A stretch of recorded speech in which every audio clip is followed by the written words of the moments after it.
আলাইকুম রহমতুল্লাহ। প্রিয় বন্ধুরা, সবাই কেমন আছেন? আশা করছি দেশ এবং প্রবাস সবাই ভালো আছেন। আজকে একটু ঘুরতে আসলাম। এসে দেখি আমার ছোট ভাইয়ের সাথে দেখা।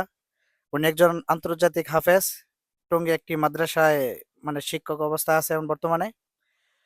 আমাদেরকে একটু তেলাওয়াত শোনাবে আর কি, কোরআন তেলাওয়াত। তো সবাই অবশ্যই শুনবেন কোরআন তেলাওয়াত।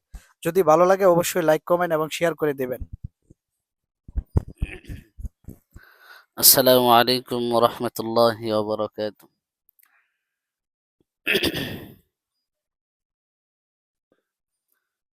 أعوذ بالله من الشيطان الرجيم. بسم الله الرحمن الرحيم.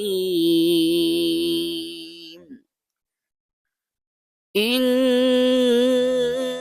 الذين كفروا بالذكر لما جاءهم وإنه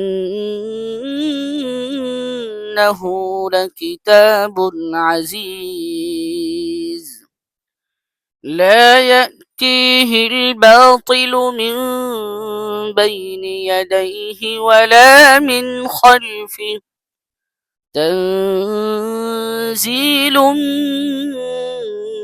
من حكيم حميد ما يقال لك إلا ما قد قيل للرسل من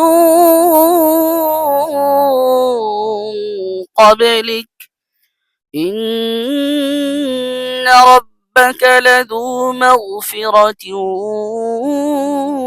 وذو عقاب أليم صدق الله العظيم. মাশাআল্লাহ, তাবারাকাল্লাহ, খুবই চমৎকার এবং অনেক দারুণ একটি কণ্ঠ। আপনারা আপনাদের কাছে কেমন লাগছে তেলাওয়াতটা? যদি ভালো লেগে থাকে অবশ্যই সবাই ভিডিওটা শেয়ার করে দেবেন।